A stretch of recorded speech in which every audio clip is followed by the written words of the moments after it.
The warning that went unheeded. The vast Galactic Council chamber shimmered under the glow of thousands of bioluminescent panels, arranged like an artificial galaxy above the heads of its members. The chamber, a breathtaking dome of interwoven crystalline structures and pulsating energy lines, was one of the greatest symbols of interstellar diplomacy. Delegates from over 1,000 civilizations sat on floating platforms, each tailored to accommodate their unique physiology. Some were aquatic beings in levitating water spheres, others were insectoid creatures clicking their mandibles as they observed the ongoing discussion. Among them stood High Counselor Zixa, her iridescent tentacles unfurling in a deliberate gesture of importance. The chamber fell silent.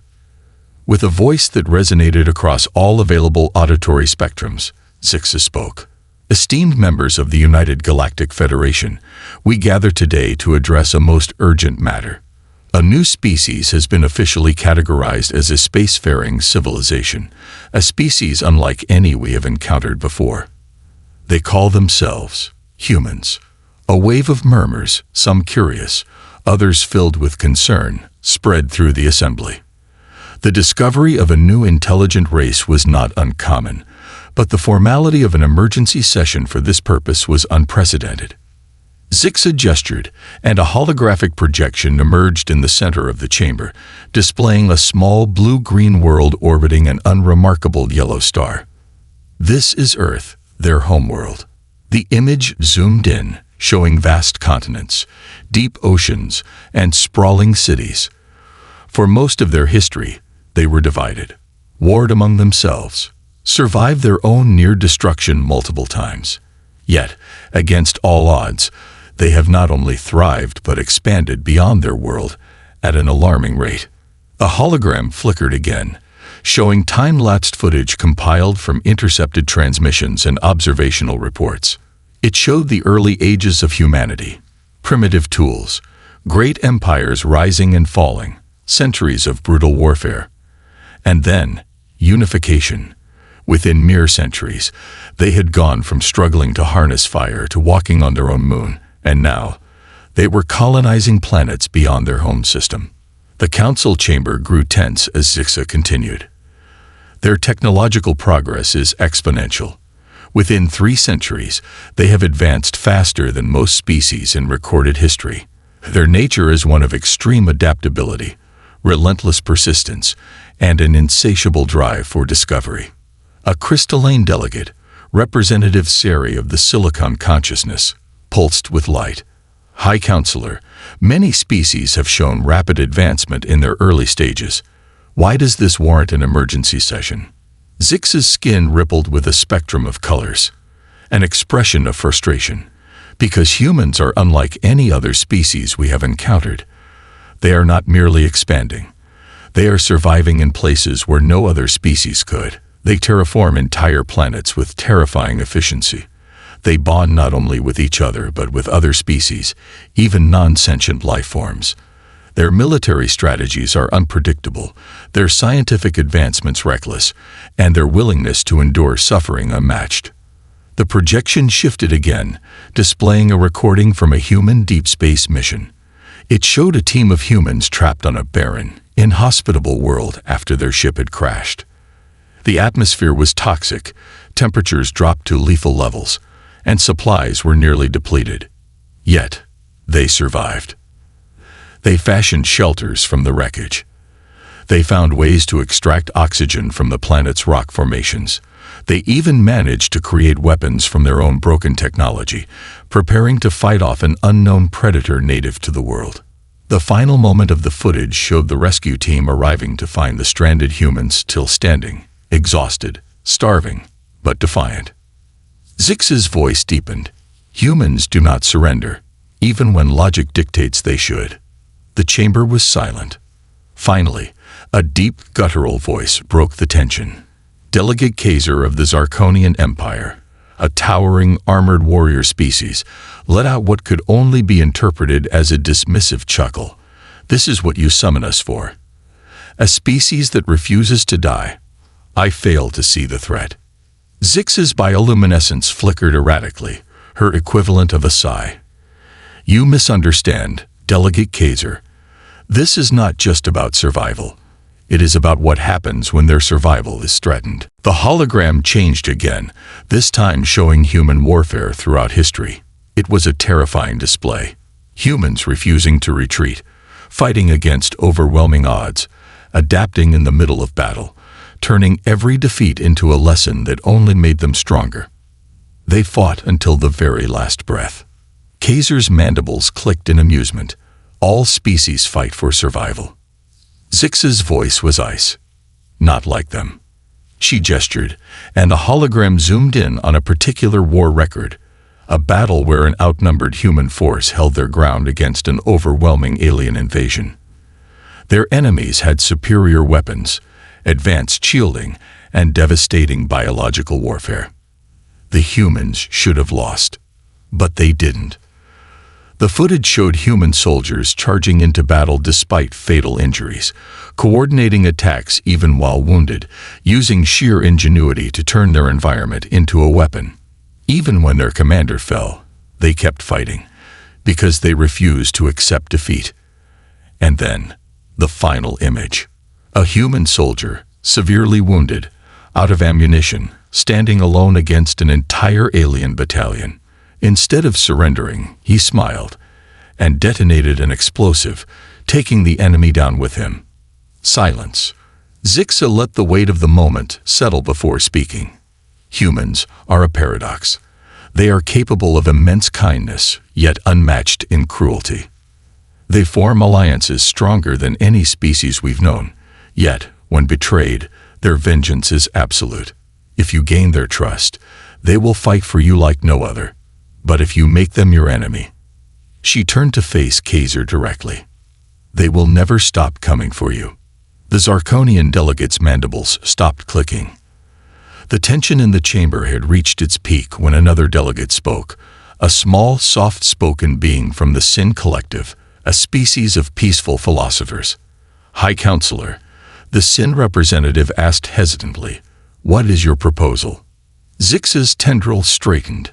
"I propose that we warn all members of the Federation to approach humanity with extreme caution, that we establish protocols for engagement, ensuring that we do not underestimate them."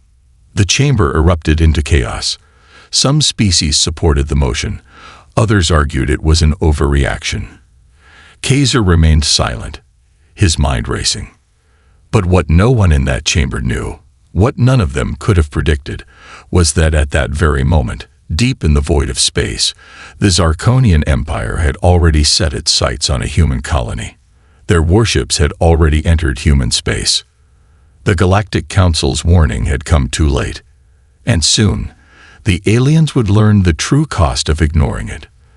The empire that challenged humanity.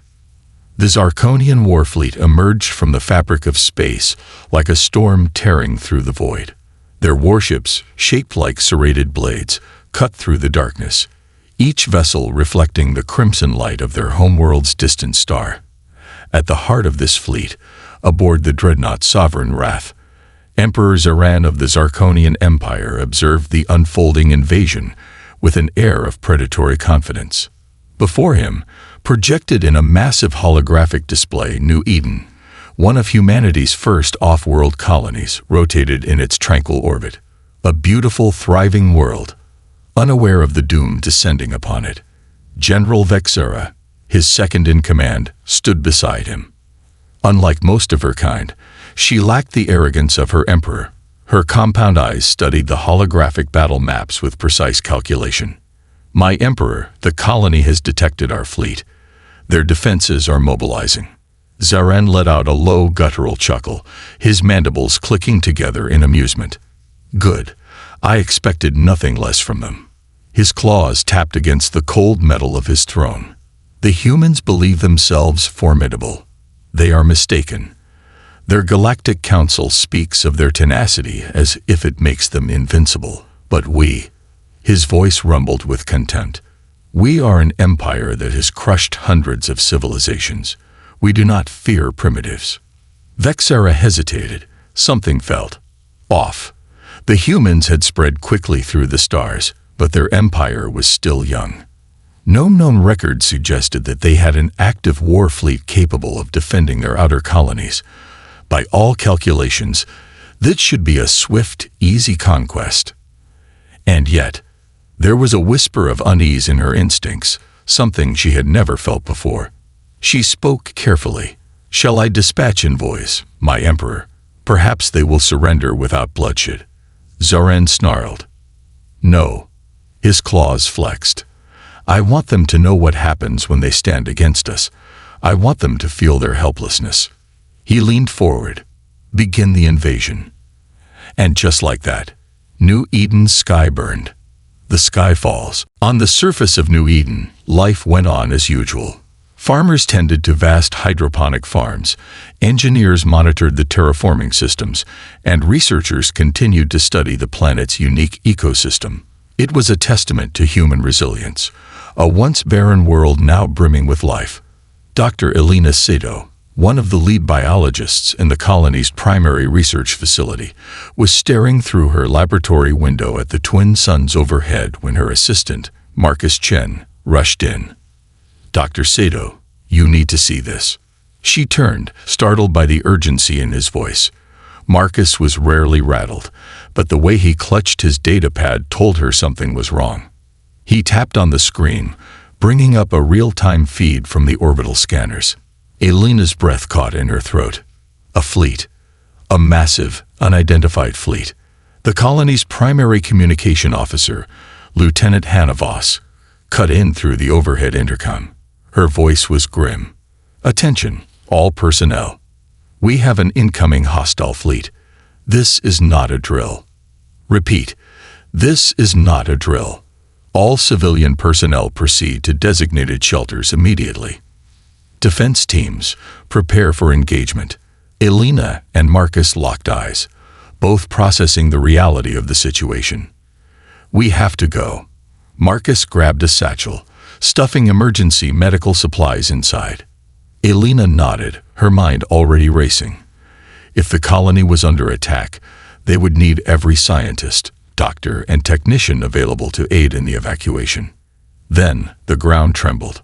A low, distant boom shook the research facility. The windows rattled, and an ominous red glow reflected off the walls. Elena rushed to the window again and gasped. The sky was on fire. Hundreds of orbital strike pods, each carrying Zarkonian warriors, rained down like meteorites, carving fiery trails through the atmosphere. Explosions erupted across the city as the first impact pods slammed into the colony's outer perimeter. The invasion had begun. The battle for New Eden. Captain Jared Wallace, head of the colony's defense forces, watched in horror as the orbital pods crashed into the colony's outskirts. The Zarkonians wasted no time. Within minutes, their troops poured out of the pods, their towering exoskeletal forms striding through fire and debris like unstoppable titans. Wallace had always known this day could come. The outer colonies were vulnerable, but they were never meant to face an entire war fleet alone. He tapped his comm unit. "All units, this is Captain Wallace. Defensive Protocol Alpha is in effect. All available personnel, converge on defensive positions now. We hold them at the gates." The colony's automated turrets roared to life, sending streaks of plasma through the sky. Defensive barricades, hastily constructed over the past few months, lit up with energy shields as soldiers and militia members took their positions. And then the Zarkonians arrived. They moved with terrifying precision, their exoskeletal armor deflecting human gunfire, their plasma weapons tearing through the colony's outer walls. The ground itself quaked beneath their heavy footsteps. Wallace fired at one, aiming for its joint plating, the weak spot identified in intelligence reports from past encounters. The shot connected. The alien staggered, hissing in pain, before collapsing. But there were so many more. The defenders held their ground, fighting desperately, but the walls were falling. Wallace knew then. They weren't going to win this fight. Not alone. A desperate plea. In the colony's underground bunker, Governor Isabella Reyes stood before a holographic transmitter, her voice calm despite the chaos above. She took a deep breath, then sent out a message that echoed across the void of space, transmitted through every known human channel. This is Governor Reyes of New Eden. We are under attack. The Zarkonian Empire has launched a full-scale invasion. We request immediate assistance. She hesitated. Then, with a steel determination, she spoke the words that would ignite a war unlike any other. Earth, if you can hear us, humanity needs you. The message reaches Earth, in the United Earth Government's primary war room, located deep beneath the surface of Geneva. The distress call reached its destination. The room was silent as the transmission played. Then, President Adama Kuruma, leader of Earth's unified forces, rose to his feet. How long until we can mobilize? Admiral Helena Zhao, commander of Earth's defense fleet, stepped forward. We can have ships en route within 48 hours, but even at full speed, it will take 3 weeks to reach them. Kuruma's fists clenched. That's too long. He turned to his military advisors. Prepare every available warship. Activate emergency conscription. Alert every outer colony. His voice was calm, but beneath it was a fire that would soon burn across the stars. We are going to war. And across the galaxy, the Zarkonian Empire had no idea what they had just awakened. Humanity awakens the sleeping giant. The call to arms. Earth was silent the moment the transmission ended. Inside the United Earth Government's war room, the air was thick with tension. The distress call from New Eden played on repeat. Governor Isabella Reyes' voice calm but urgent. This is Governor Reyes of New Eden. We are under attack. The Zarkonian Empire has launched a full-scale invasion. We request immediate assistance. Earth, if you can hear us, humanity needs you. A single message, carrying the weight of an entire species' survival. President Adama Kuruma sat at the head of the massive circular war table, hands clasped. Around him, holographic battle reports flickered, showing the real-time devastation unfolding on New Eden. The colony's defenses were collapsing. He turned his gaze to Admiral Helena Zhao, the highest-ranking officer of Earth's fleet. How long until our warships can reach them? Zhao's jaw tightened. 21 days at maximum FTL speed. Even if we send reinforcements now, we might be too late. The words "too late" left a bitter taste in Kuruma's mouth. Humanity had fought wars before, against itself, against the elements, against extinction, but never against an alien empire bent on their annihilation. And Earth had sworn, after the last Great War, that no human colony would ever fall alone again. Kuruma stood, his voice ironclad. Then we move faster. Every ship, every soldier, every scientist. Whatever it takes. Zhao met his gaze. The fleet is ready to mobilize. We have 200 warships, but... She hesitated. This is the Zarkonian Empire, sir. They are centuries ahead of us in warfare. Their fleet dwarfs our own. Their technology is beyond anything we faced. Kuruma's lips pressed into a thin line. And yet, for all their so-called superiority, they fear us. He gestured at the holographic Galactic Council records, displaying transcripts of warnings about humanity's unpredictable nature, their tenacity in war, their ability to adapt to impossible conditions. They underestimated us. That will be their last mistake. He turned to General Maria Hernandez, commander of Earth's ground forces. How many troops can we deploy? Hernandez exhaled. If we initiate full-scale emergency conscription, we can arm and deploy 1 million soldiers within the month. Kuruma nodded. Do it. And bring every battle-tested veteran we have. Zhao's voice was grim. Even with all of that, it might not be enough. Kuruma's gaze darkened. Then we'll remind the Zarkonians why the Galactic Council fears us. New Eden, holding the line. The colony was on fire. Captain Jared Wallace crouched behind a collapsed building, his body battered, his armor scratched and bloodied. Around him, what remained of New Eden's militia forces fired desperately at the advancing Zarkonian warriors. The enemy marched through the streets like an unstoppable force, their exoskeletal armor shrugging off most human weapons. Plasma bolts lit up the night sky as New Eden's defenders fought for every inch of ground. A soldier slid into cover beside Wallace, gasping for breath. "Captain, we can't hold them much longer." Wallace gritted his teeth. He had already known that. Their numbers were dwindling. They had no reinforcements. And still, they refused to break. Wallace tapped into his comms channel, linking to Governor Reyes inside the bunker. "Governor, it's bad out here. We're losing ground." Reyes' voice came through, steady but grim. "How much time can you buy us?" Wallace looked at his exhausted, battered men. He exhaled. "As long as it takes." Then he cut the comms and turned to his soldiers. "Listen up. We hold them here. We don't retreat. We don't surrender. We are the last thing standing between them and the civilians." A silence settled over the troops. They knew what this meant. And then, in the distance, the colony's emergency beacon pulsed blue. The distress signal had reached Earth. Wallace smiled. "They're coming," he whispered. The sky shook as another wave of enemy drop pods descended, and the battle for New Eden raged on. Earth's counterattack begins.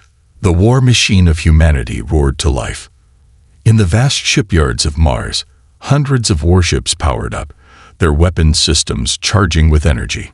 Engineers worked around the clock, refitting old battleships and preparing experimental weapons never tested in live combat.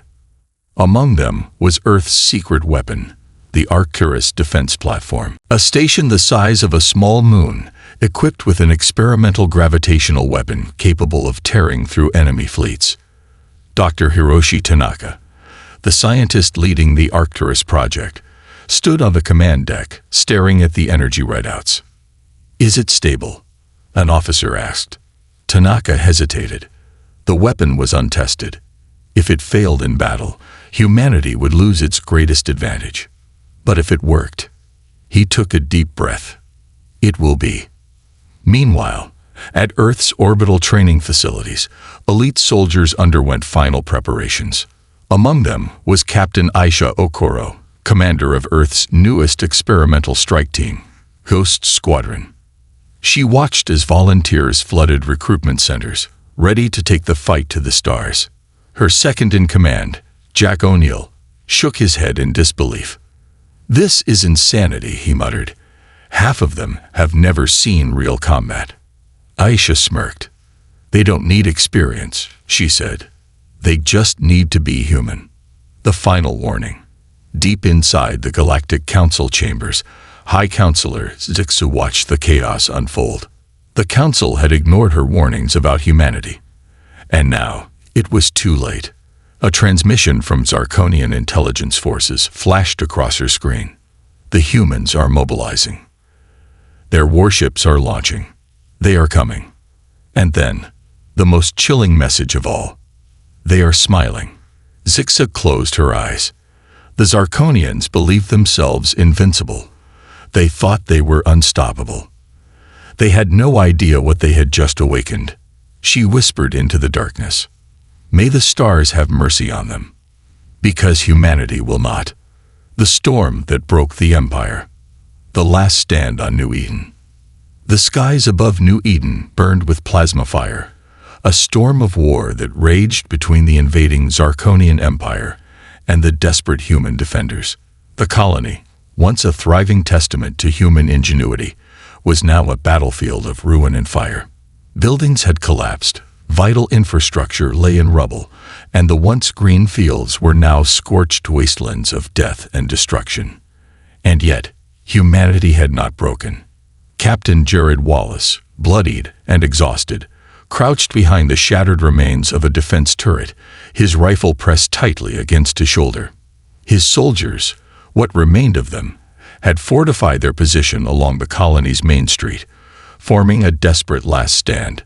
The Zarkonian war machines loomed in the smoke, their exoskeletal soldiers moving with ruthless efficiency. The humans were outnumbered, outgunned, and surrounded. And still, they fought. A transmission crackled into Wallace's earpiece. Governor Isabella Reyes, her voice still steady despite the chaos, came through. "Captain Wallace, report." He wiped the blood from his brow and looked down at his dwindling ammunition. 20 rounds left. "We're holding, ma'am, but not for long." A brief silence. Then, "Help is coming." Wallace exhaled sharply. His men were barely standing, but those words gave them strength. "Earth is coming."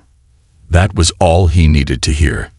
He reloaded his rifle, turned to his men, and grinned through the blood and dirt. "You heard her. Let's make sure we're still standing when they get here."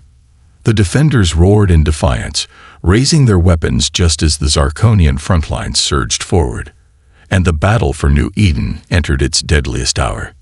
The arrival of the United Earth Fleet, 3 light years from New Eden, the largest human war fleet in history, was emerging from FTL transit. 250 warships, an armada that stretched across the void of space, engines burning with fury. At the heart of the fleet was the UES Indomitable, the newest flagship of humanity's naval forces. On its bridge stood Admiral Helena Zhao, her uniform crisp, her eyes filled with determination and fire. Before her, a massive holographic map detailed the battlefield. The collapsing defenses, the overwhelming enemy forces, the thousands of human civilians trapped in bunkers across the planet. Her hands curled into fists. She turned to her communications officer. "Patch me through to the fleet." A moment later, her voice boomed across the void, reaching every captain, every pilot, every soldier aboard the fleet. "This is Admiral Zhao." She took a breath. "New Eden is under attack. Our people are dying, but they are still fighting. And now we fight with them." She glanced at the hologram of the Zarkonian fleet, heavily armed, waiting in orbit like vultures over a corpse. "We are outnumbered. We are outgunned. And I do not care." Her voice hardened. "Because we are human. And today we remind the galaxy what that means." A silence settled. Then, across the fleet, thousands of voices roared in unison. "For Earth. For New Eden. For humanity." Zhao pointed forward. "All ships, attack." And the human fleet surged forward like a tidal wave. Orbital warfare, a clash of titans. The void erupted as the two fleets collided. The Zarkonians, caught off guard by the aggression and speed of the human ships, scrambled to adjust their formations. Their warships were larger, their technology more advanced, but human tactics were unpredictable. Earth's warships, smaller but faster, weaved between enemy fire, executing maneuvers no Zarkonian eye could predict. Aboard the UES Indomitable, Zhao watched as the first wave of missiles struck enemy hulls, causing massive explosions across the battlefield. "Status report," she barked. Her tactical officer grinned. "The enemy is confused, Admiral. We've already crippled 5 of their capital ships." Zhao smirked. "Good. Let's make them regret this invasion." But then, alarms blared. "Admiral, enemy dreadnought charging its main cannon. It's targeting the Indomitable." Zhao's heart hammered. The Zarkonian dreadnought's primary weapon was a planet cracker designed to obliterate entire fleets. And it was aimed directly at them. She turned sharply to her weapons officer. "Fire the Arcturus cannon. Now." The Arcturus cannon, a weapon so experimental it had never been tested in live combat, roared to life. A concentrated gravitational blast surged forward, a beam of light so intense it bent space itself. It struck the Zarkonian dreadnought dead center. For a moment, nothing happened. Then, the ship imploded in on itself, collapsing like a dying star before shattering into nothing. Silence. Then the cheers erupted across the human fleet. Zhao exhaled. "That's one down. Let's finish the rest." The war on the ground. The moment the human fleet broke through the enemy blockade, dropships launched toward New Eden. Thousands of human soldiers descended upon the battlefield, their armored figures cutting through the smoke like avenging ghosts. Among them was Captain Aisha Okoro, leading Earth's most elite special forces, Ghost Squadron. They hit the ground running, plasma rifles burning as they tore through Zarkonian ranks. Okoro activated her comms. "Wallace, do you copy?" A crackled response. "Alive, barely. About damn time you got here." Okoro smirked. "Hold your position. We're coming to you." Her squad moved with precision, cutting a path through the chaos. Everywhere, humans fought like demons. Soldiers dragged the wounded to safety. Engineers reactivated old defenses. Medics patched up bleeding civilians in the middle of firefights. And the Zarkonians. They hesitated. They had believed this war would be an easy conquest. Instead, they were being torn apart. The fall of the Zarkonian Empire. From orbit, Emperor Zoran watched his forces collapse. His warships shattered. His soldiers slaughtered. The humans were supposed to break. But instead, they had become monsters. He turned to his generals. "Withdraw. Now." Vexera hesitated. "But my emperor." Zarin grabbed her by the throat. "Now." And just like that, the Zarkonians retreated. They fled like cowards, abandoning the battlefield they had once claimed as theirs. The humans didn't even chase them. They just watched. And they smiled. The galaxy trembles. The war was over. New Eden stood. The Zarkonian Empire, once one of the most feared forces in the galaxy, had suffered its greatest defeat. And across the cosmos, every other alien species now understood the truth. The Galactic Council had warned them. And they did not listen. Now, the galaxy knew. Humanity was not prey. Humanity was not weak. Humanity was the storm that would never stop coming. And when pushed to the brink, humanity would burn the stars themselves to win.